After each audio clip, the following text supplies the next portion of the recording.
So things that we're looking for in your art portfolio is just foundational skills. So some of those things include value and contrast. We'll be looking at your use of silhouette, how you compose things on the page. Do you have an understanding of basic lighting? Do you have an understanding of perspective? Do you have a good use of silhouette within your images?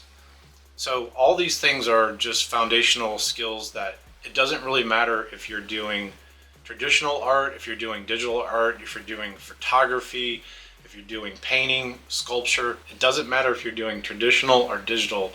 All these skills are going to show through in no matter what project type that you're working with. Some other things that we're looking for in your portfolio is whenever you submit, just the level of professionalism that you bring. So let's say you've made your own figure drawing from a figure drawing class and you've taken photographs of that. Well, did you take a nice photograph of this thing, and how is the lighting for that? Did you go into Photoshop? Did you straighten the thing up? Did you present it the best that you possibly can?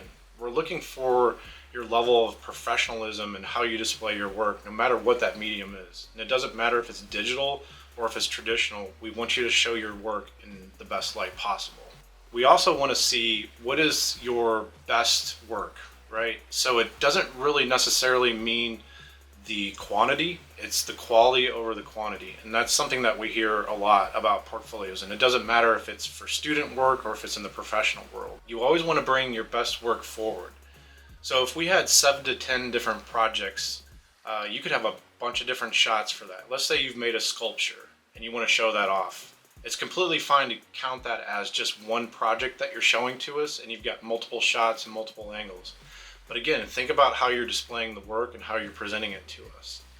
Another thing that can really help in the portfolio process is just being really clean with your descriptions and how you name things. And if you've got JPEG images or PNGs, or if you've got AVI files, give us a very clear name on there and give us a clear description of what that file is.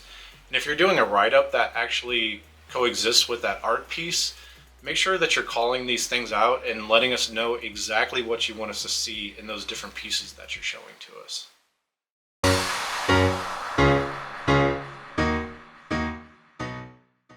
So sometimes we give some of our artists an art test, and this is something that I put together that takes you as an artist through the entire production pipeline. So it starts off with proxy modeling, a little bit of modeling inside of Maya. You'll learn how to do a little bit of high-res modeling inside of Maya. You'll get inside of ZBrush or digital sculpting program and add details like that. You'll be able to go over to Substance Painter and do a little bit of baking for your maps, and then be able to build your materials and textures, and then finally put that into a game engine like Unreal, and then show off the work in a professional way, and maybe even do something that's sequencer. So that shows off your work with a little mini movie. So the assignment that we have takes you through that entire production pipeline and shows you what it takes to be a real-time artist.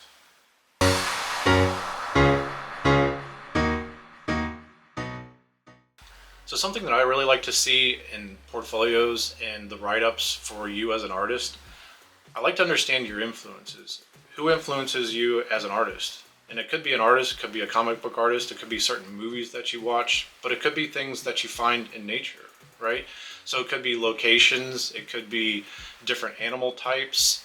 Whatever it inspires you as an artist, I think that's an important thing for us to know and try to get to understand you better as an artist. And not just what the games are that you play, or maybe what anime that you look at, or cartoons or things like that, right? So we want to understand a little bit more about your visual language, your visual library, what you see in the world, and what really inspires you and what drives you as an artist.